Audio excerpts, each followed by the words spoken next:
Hello, YouTube. I'm on a break.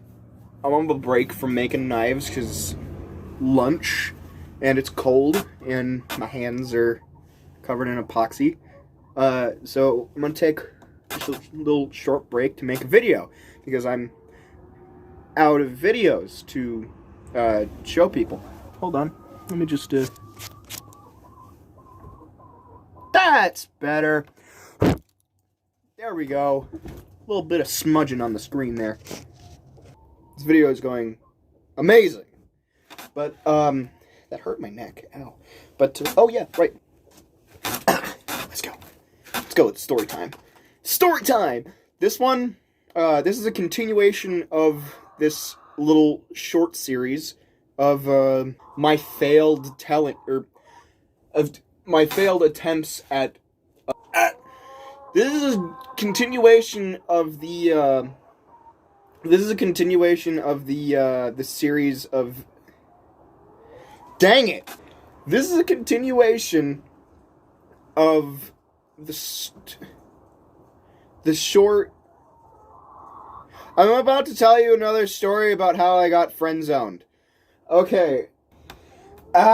Words are hard.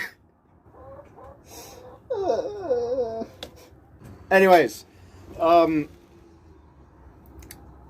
the story starts in 7th grade.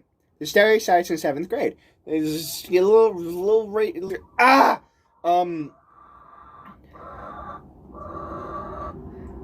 This video is going great. This is great so far. The story starts in 7th grade. This was a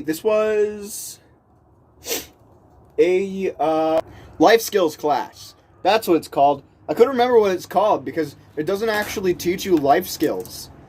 Shut up, chicken. Jeez.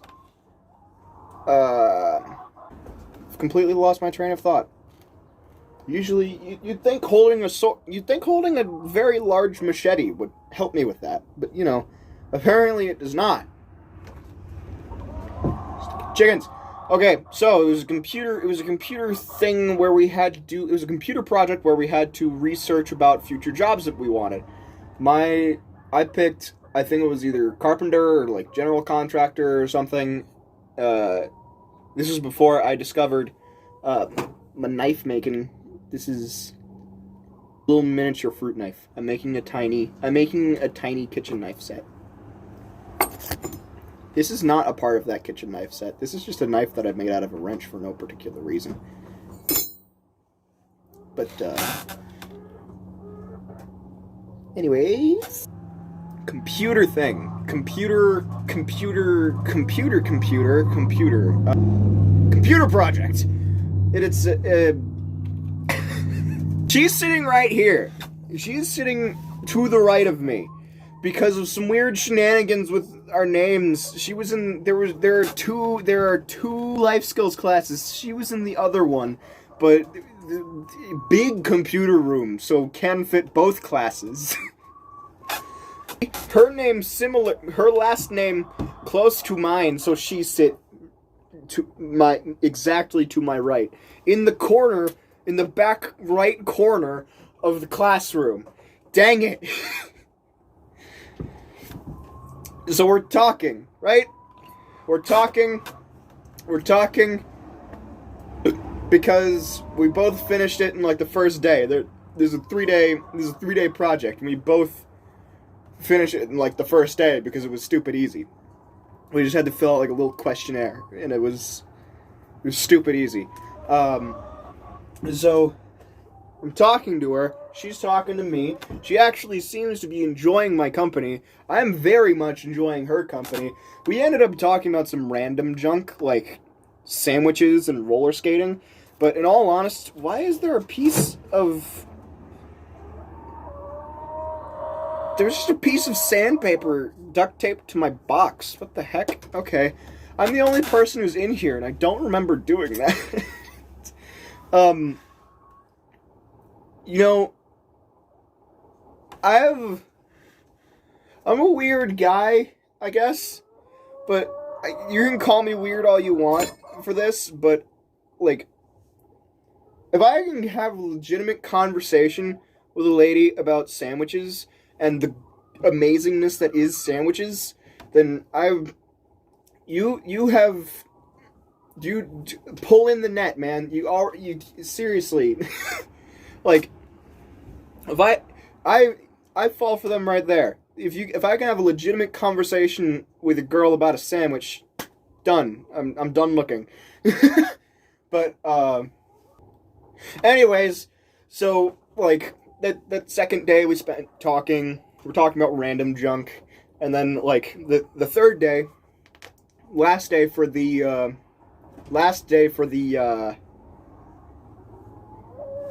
the assignment, the project, the thing, the computer assignment-y project thing.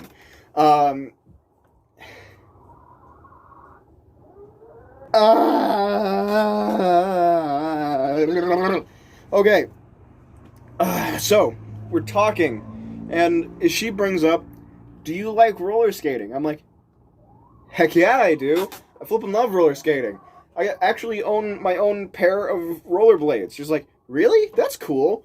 There's a roller skating ring near my house." I'm like, "Go on." Then she's like, "Would you maybe want to go roller skating with me on like Saturday or Sunday or something?" And I'm like, "Sure, but I'll have to ask my mom if I can, but I'll definitely get back to you about that." Not my exact words, though. Definitely would not have been my exact words. If a girl asked me to go roller skating, like right now, my first response wouldn't be, "Let me see what I'm doing that day." My first response would be, "When, where, and how much does it cost?" But my response was, I'll ask my mom if I can go, because I don't know if she has something planned for me that day. Casually lifts machete from off screen. So I ended up forgetting about the 100% a date she asked me out on. And,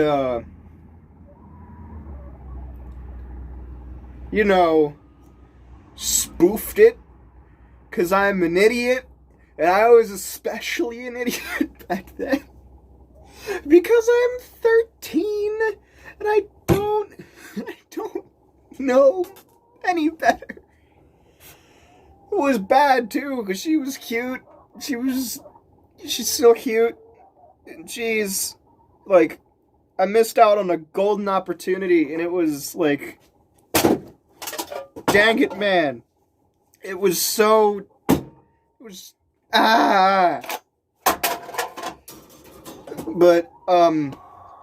what was I saying? Fast forward to, I believe it was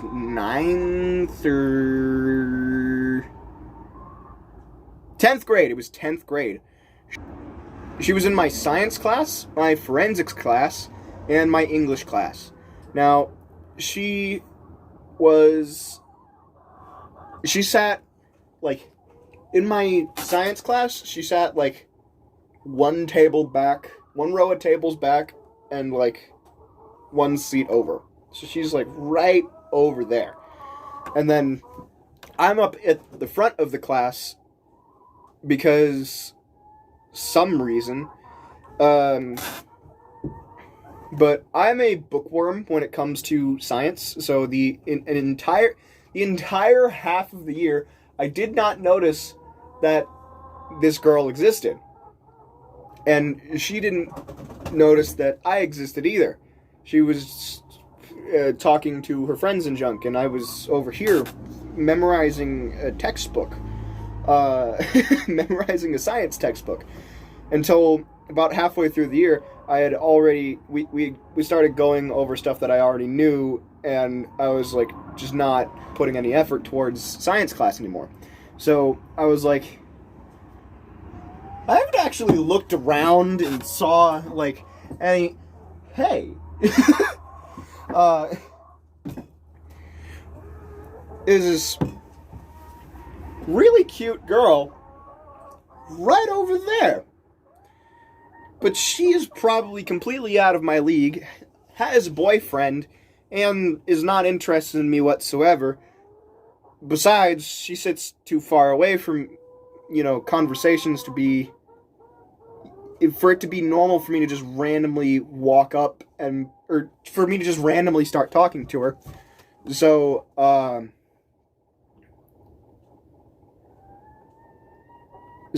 yeah.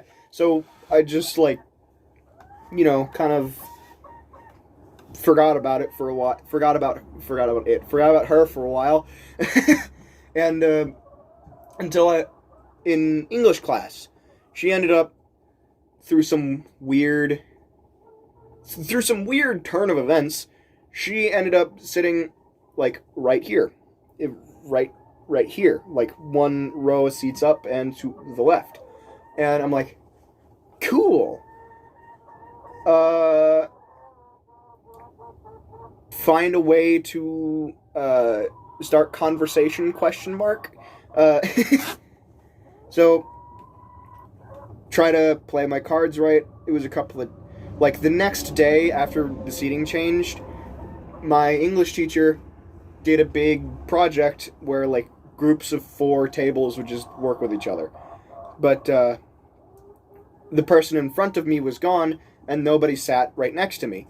So it was just me and her working together, which was perfectly fine, because I do the work of 3 people anyways. So, the project was done like that. So by the time we had the project done, so I started conversation. I throw a couple jokes her way. She throws a couple of jokes back. I'm like, solid, cool. I make some comments about this. What are they called? Chokers? I guess it's called a choker. Those weird, really tight necklace things. Hers had the biohazard symbol, on a gem. And I'm like, that is flipping awesome. She's like, oh, thank you. My boyfriend got it for me. I'm like, cool. Play it off like I'm not interested. But, you're going to notice a weird pattern with a lot of these events. I am almost always the guy. I'm almost always the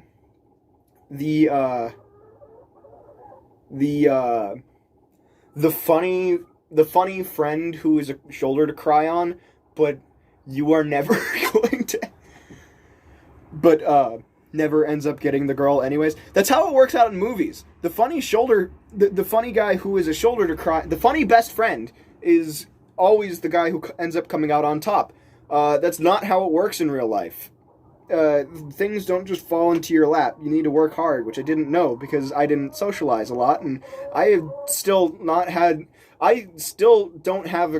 have never had an actual relationship with anybody up to this point. I haven't had a relationship with anybody up to this point in my life. This current point. The moment that I'm making this video. Not 9th grade. Or not 10th grade. I didn't have a girlfriend at either of those points in time. But, so anyways, she notices that, we conversate from, pretty much every single day from this point onward. And we both notice that we're in the same science and forensics class. So, a big move on her part. She walks up. I had a free seat right next to me because the guy who was here changed classes, and just nobody filled that seat. So, big move on her part. She went up and she asked the science teacher to move to sit next to me.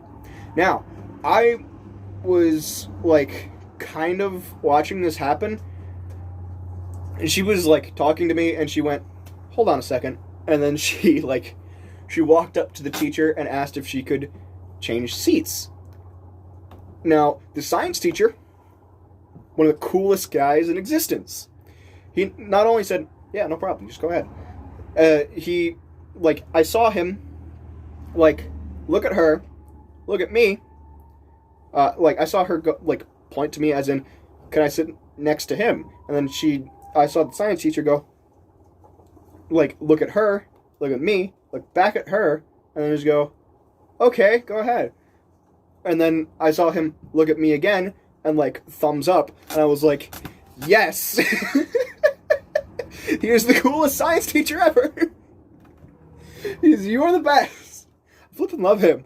And I was one of his, I don't want to say his favorite students, but I was one of his, he liked me more than a lot of the other students.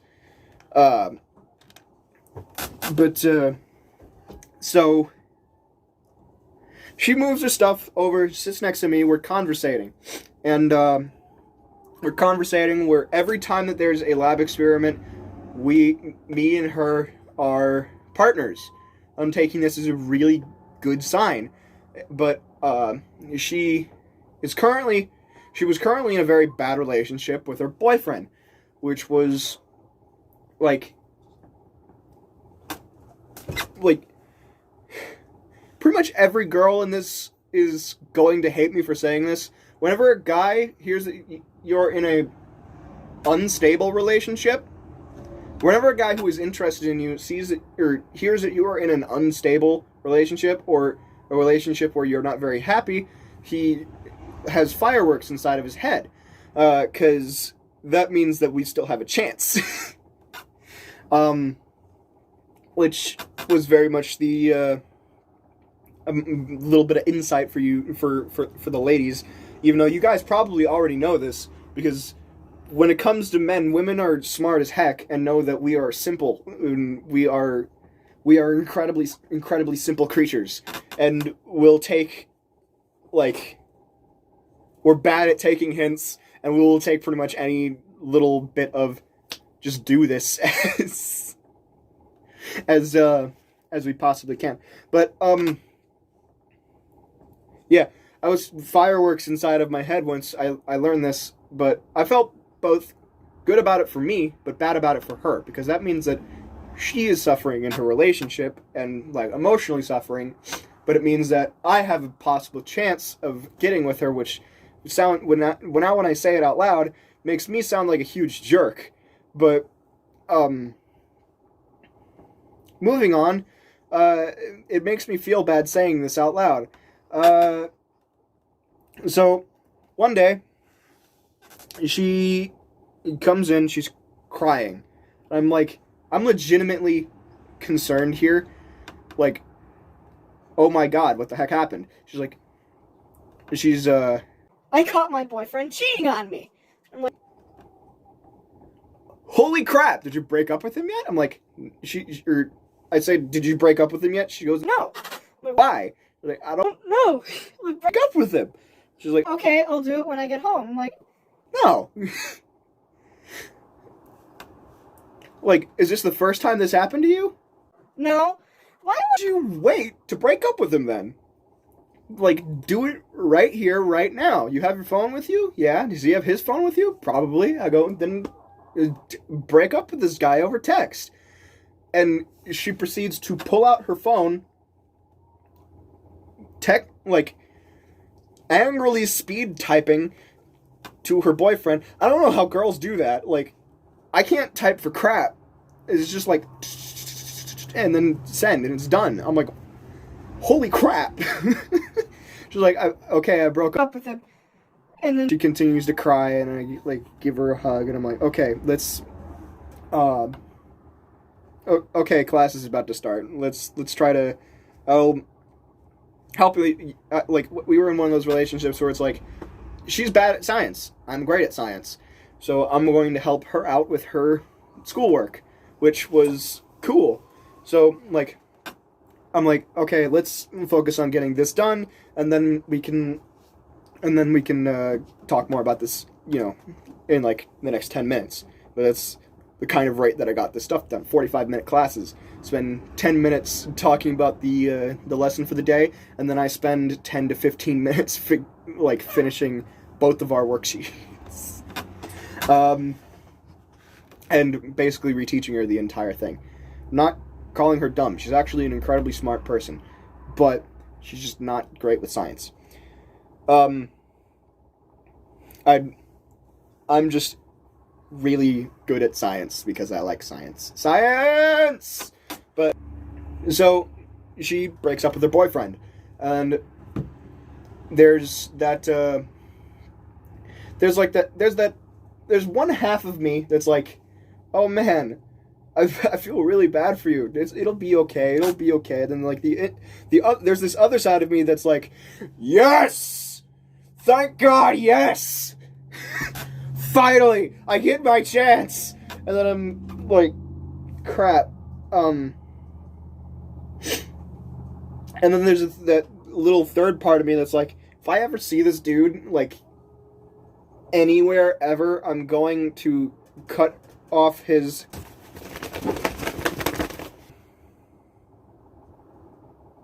So she breaks up with her boyfriend. I'm like, I'm gonna be a gentleman about this. I'm not going to ask her out immediately. I'm gonna give her like a week, because that seems like good enough timing to be like, okay, she's worked off her problems, but she could probably move on if I give her. She could probably move on and ask somebody else out, or somebody will ask her out in that week's time. And so or after that week's time, rather, because word spreads. But about 3 days later, she walks into class, and with this look of like.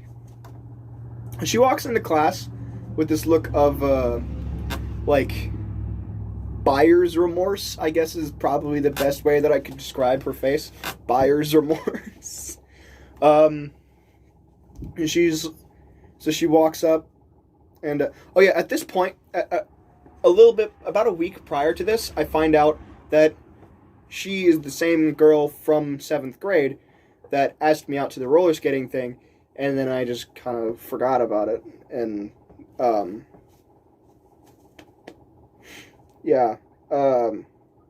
she gave me one of those looks like, are you catching what I'm throwing down? You stood me up, you piece of crap. I'm like, and she looked at me like that, and I immediately like, I'm uncomfortable. I'm sorry. I'm sorry. But I'm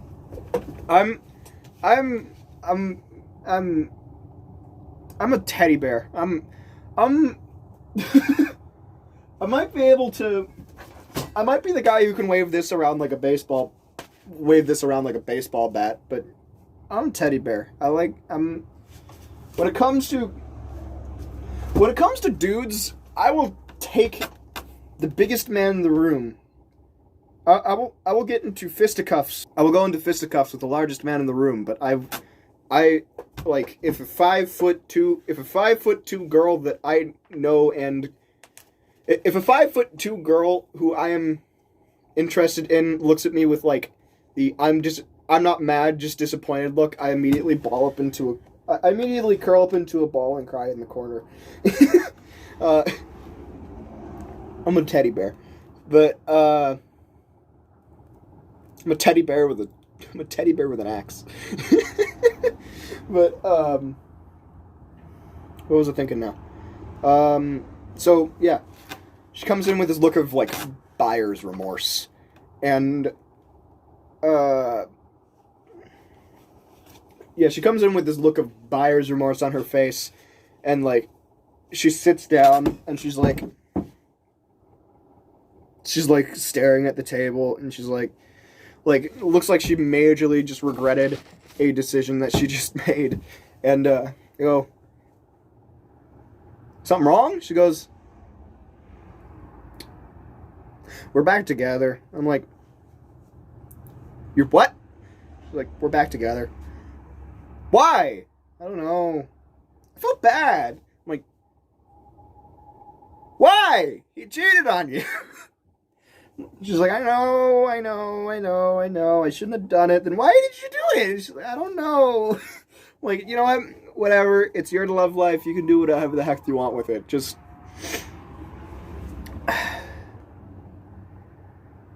Which is, but, so we, about 5 days later, she comes in again, crying again, but, like, these seem like tears of rage at this point. And she's like, she walks up to me, he cheated on me again. I go, did you break up with him yet? She goes, no. Why? I go, do it right now. She's like, okay. And then she pulls out her phone. She whips, it's flipping like lightning. She's carrying around a little purse, and it's like at the bottom of her purse. She's like flipping whips that thing out like lightning. I'm like, holy crap. How do you... And she whips out her phone. She immediately goes over to texting him. She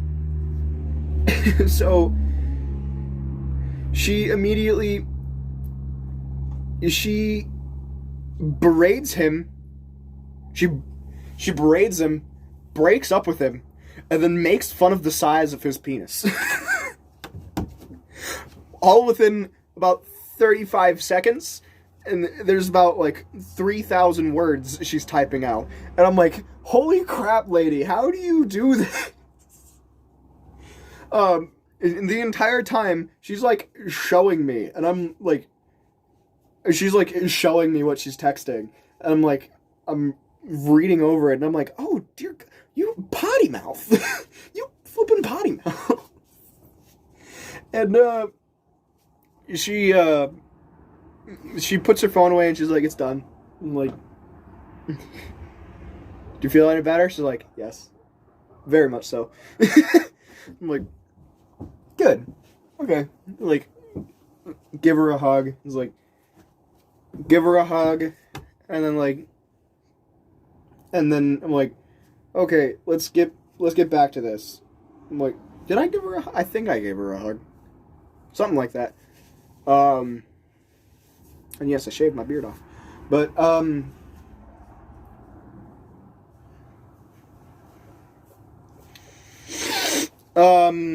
okay, so that same day, later I had science and then I had forensics directly after it, so I didn't actually have to move when I didn't actually have to move because my seat was in the exact same spot.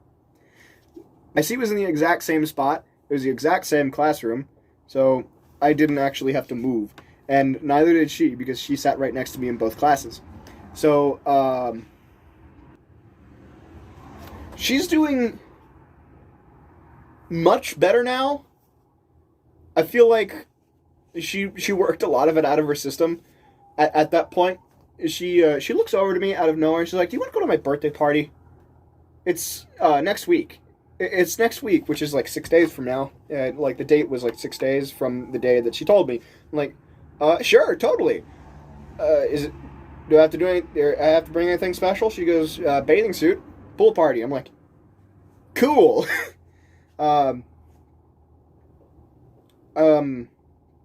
So I get home, and as you guys can probably tell, I like to make things. Don't ask me what this is. This is just a stick. But I like to make things, and crap. And I don't have money, so this is a femur, by the way. This is a femur from a deer. I ripped it out of a carcass a quarter mile up the road. Anyways, I like to make things. So I